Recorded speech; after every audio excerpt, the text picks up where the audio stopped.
নমস্কার আমার সকল সপ্তম শ্রেণীর ভাই বোনেরা, আশা করি তোমরা সকলেই খুব ভালো আছো। বন্ধুরা, সামনেই তো তোমাদের প্রথম পর্যায়ক্রমিক মূল্যায়ন, আর তার জন্যই নিয়ে চলে এসেছি ভূগোল থেকে বেশ কয়েকটি গুরুত্বপূর্ণ প্রশ্নোত্তর নিয়ে।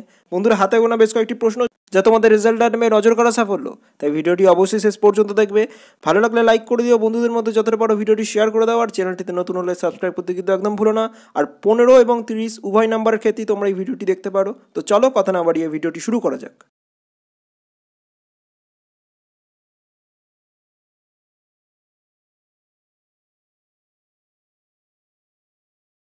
প্রথমেই আসি, দেখো বন্ধুরা, এক কথায় উত্তর দাও যার প্রতিটির মান এক। প্রথম প্রশ্ন, বিষুব কথার অর্থ কী? সঠিক উত্তর সমান দিন রাত্রি।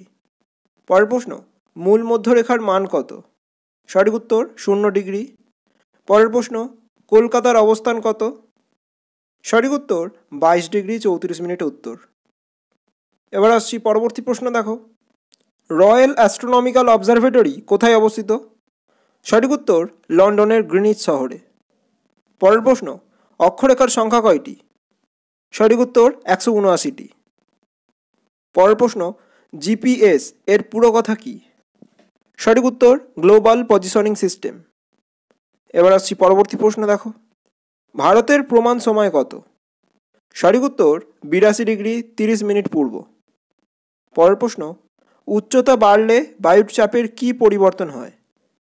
সঠিক উত্তর বায়ুর চাপ কমে। পরের প্রশ্ন, এশিয়া আফ্রিকাকে কোন জলভাগ পৃথক করেছে? সঠিক উত্তর লোহিত সাগর ও সুয়েজ খাল। এবার আসছি পরবর্তী প্রশ্ন, দেখো, হিমালয় ও কুইনলুন পর্বতের মাঝে কোন মালভূমি রয়েছে? সঠিক উত্তর তিব্বত মালভূমি। পরের প্রশ্ন, কোন নদীকে স্বর্ণরেণু নদী বলা হয়? সঠিক উত্তর ইয়াংসি নদী। পরের প্রশ্ন, চীনের ধানের গোলা কাকে বলা হয়? সঠিক উত্তর হুনান প্রদেশকে। এবার আসছি পরবর্তী প্রশ্ন, দেখো, এশিয়ার দীর্ঘতম নদীর নাম কি? সঠিক উত্তর ইয়াংসি, যার দৈর্ঘ্য 6300 কিমি। পরের প্রশ্ন, বিশ্বের বৃহত্তম খনিজ তেল উত্তোলন কেন্দ্রের নাম কি? সঠিক উত্তর ঘাওয়ার। পরের প্রশ্ন, বিশ্বের বৃহত্তম সামুদ্রিক তৈলখনির নাম কি? সঠিক উত্তর সাফানিয়া। এবার আসছি পরবর্তী প্রশ্ন, দেখো, সৌদি আরবের দুটি তৈলখনির নাম লেখো। সঠিক উত্তর ঘাওয়ার ও সাফানিয়া। পরের প্রশ্ন, জাপানের সর্ববৃহৎ বন্দরের নাম কি? সঠিক উত্তর ইয়োকোহামা। পরের প্রশ্ন, এশিয়া মহাদেশের উষ্ণতম স্থানের নাম কি? সঠিক উত্তর পাকিস্তানের জেকোবাবাদ। এবার আসছি পরবর্তী প্রশ্ন, দেখো, বায়ুর চাপ মাপার যন্ত্রের নাম কি? সঠিক উত্তর ব্যারোমিটার। পরের প্রশ্ন, এশিয়া মহাদেশে মোট কয়টি দেশ রয়েছে? সঠিক উত্তর 48টি। পরের প্রশ্ন, এশিয়ার একটি উত্তরবাহিনী নদীর নাম লেখো। সঠিক উত্তর লেনা নদী। এবার আসছি পরবর্তী প্রশ্ন, দেখো, কোন মহাদেশকে চরম বৈশিষ্ট্যের মহাদেশ বলা হয়? সঠিক উত্তর এশিয়াকে। পরের প্রশ্ন, সূর্য কোন ছায়াপথে রয়েছে? সঠিক উত্তর আকাশগঙ্গা। পরের প্রশ্ন, মুক্তিবেগের গতিবেগ কত? সঠিক উত্তর 11.2 কিমি। এবার আসছি পরবর্তী প্রশ্ন, দেখো, কুমেরু প্রভা কোন গোলার্ধে দেখা যায়? সঠিক উত্তর দক্ষিণ গোলার্ধে। পরের প্রশ্ন, পৃথিবীর ছাদ কাকে বলে? সঠিক উত্তর পামির মালভূমি। পরের প্রশ্ন, এশিয়া ও ইউরোপ মহাদেশের অখণ্ড স্থলভাগকে কি বলে? সঠিক উত্তর ইউরেশিয়া।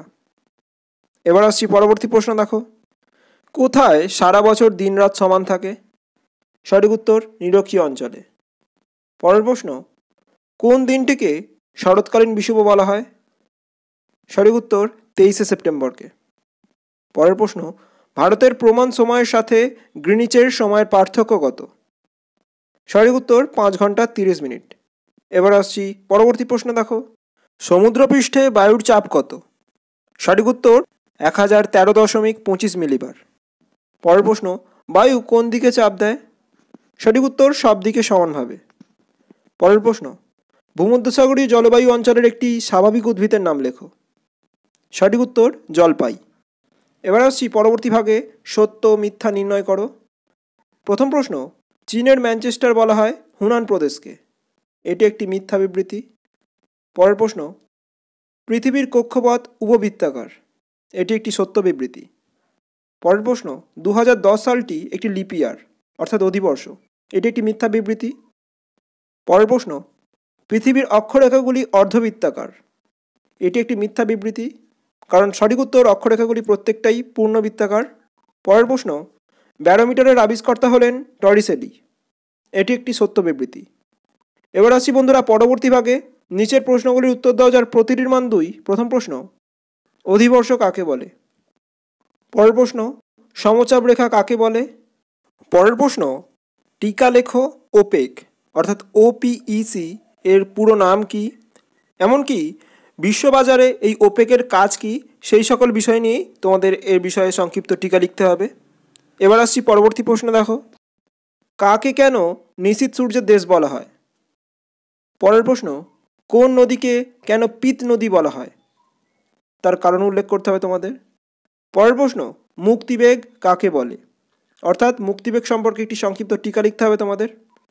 এবার আসছি পরবর্তী প্রশ্ন, দেখো, টিকা লেখো রবিমার্গ।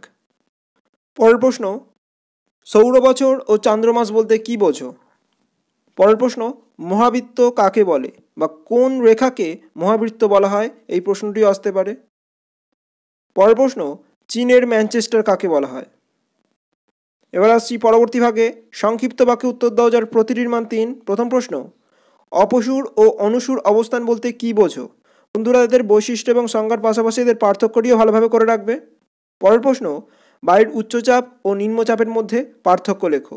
অর্থাৎ উচ্চচাপ এবং নিম্নচাপের যে বিপরীত বৈশিষ্ট্যগুলি তোমরা লক্ষ্য করেছো তা নিয়ে এর পার্থক্য লিখবে। এবার আসছি পরবর্তী প্রশ্নে, স্থানীয় সময় ও প্রমাণ সময় বলতে কি বোঝো? একইভাবে স্থানীয় সময় এবং প্রমাণ সময়ের পার্থক্য তোমরা ভালোভাবে করে রাখবে। পরের প্রশ্ন, কাকে কেন চরম বৈশিষ্ট্যের মহাদেশ বলা হয়? অর্থাৎ কোন কোন বৈশিষ্ট্যের জন্য এশিয়াকে চরম বৈশিষ্ট্যের মহাদেশ বলা হয় তা তোমাদের উল্লেখ করতে হবে। পরের প্রশ্ন, কর্কট সংক্রান্তি ও মকর সংক্রান্তি বলতে কি বোঝো? অর্থাৎ এই দুটি দিন কোন কোন তারিখে হয় এবং এই দিনে সূর্যের অবস্থান কি থাকে, সেই সকল বিষয় নিয়ে তোমাদের উত্তর লিখতে হবে। এবার আসছি পরবর্তী প্রশ্নে, এশিয়ার নিরক্ষীয় অথবা মৌসুমী জলবায়ুর প্রধান প্রধান বৈশিষ্ট্যগুলি আলোচনা করবে। পরের প্রশ্ন, এশিয়ার দক্ষিণ বাহিনী নদীগুলির বৈশিষ্ট্য উল্লেখ করো। এশিয়ার যে দক্ষিণ বাহিনী নদী রয়েছে তার মধ্যে কি কি বৈশিষ্ট্য লক্ষ্য করা যায়, সেই সকল বিষয় নিয়েই তোমরা এর উত্তর লিখবে। এবার আসছি পরবর্তী প্রশ্ন, দেখো, পর্বতারোহীরা অক্সিজেনের সিলিন্ডার নিয়ে কেন পর্বতে যান? পরের প্রশ্ন, সমচাপ রেখা কাকে বলে, এর বৈশিষ্ট্য উল্লেখ করো।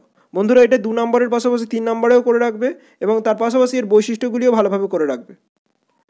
পরের প্রশ্ন, খনিজ তেলের প্রয়োজনীয়তা উল্লেখ করো। অর্থাৎ আমাদের দৈনন্দিন জীবনে খনিজ তেল কী কী কাজে লাগে বা খনিজ তেলের উপজাত দ্রব্য দিয়েও আমরা কী কী কাজে ব্যবহার করি, সেই সকল বিষয় নিয়ে তোমাদের উত্তর লিখতে হবে। পরের প্রশ্ন, বিজ্ঞানীরা ডিসেম্বর মাসে কেন আন্টার্কটিকা অভিযান করেন, তার কারণ সহ তোমাদের এর উত্তরটা লিখতে হবে। এবার আসছি পরবর্তী ভাগে, অনধিক 80টি শব্দে উত্তর লেখো। প্রত্যেকটি প্রশ্নের মান 5। প্রথম প্রশ্ন, চীনের ইয়াংসি অববাহিকায় অর্থনৈতিক সমৃদ্ধির কারণ উল্লেখ করো। অর্থাৎ চীনের ইয়াংসি অববাহিকায় অর্থনৈতিক সমৃদ্ধি কোন কোন কারণে ঘটেছে তা তোমাদের উল্লেখ করতে হবে। পরের প্রশ্ন, টোকিও ও ইয়োকোহামা শিল্পাঞ্চলের বৈশিষ্ট্য এবং তার পাশাপাশি এর সমস্যাগুলি উল্লেখ করো। এবার আসছি পরবর্তী প্রশ্নে, অক্ষরেখা ও দ্রাঘিমা রেখার বৈশিষ্ট্যগুলি উল্লেখ করো। অর্থাৎ অক্ষরেখা এবং দ্রাঘিমা রেখার যে বৈশিষ্ট্যগুলি তোমরা পেয়েছো সেগুলি উল্লেখ করবে। এর পাশাপাশি অক্ষরেখা এবং দ্রাঘিমা রেখার পার্থক্য ভালোভাবে করে রাখবে তোমরা।